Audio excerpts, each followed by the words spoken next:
kung sa ating pong buhay, bit-bit natin ang kabutihan at kagandahang loob ng Diyos, dapat po tayong maging maingat sa ating kilos, sa ating isip, sa ating pananalita.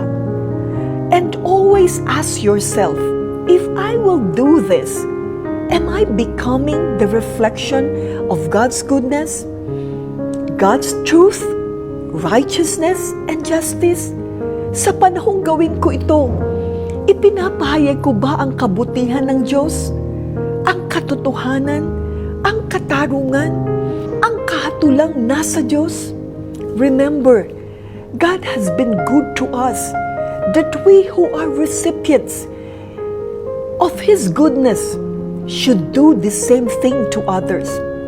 Hindi po ba matuwid lang na kung naranasan natin ang kabutihan ng Diyos, ang kabutihang ito'y iparanas din natin sa iba?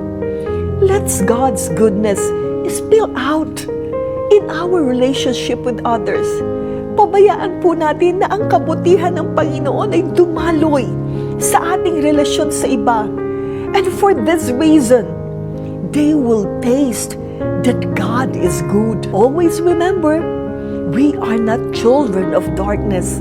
We are children of light.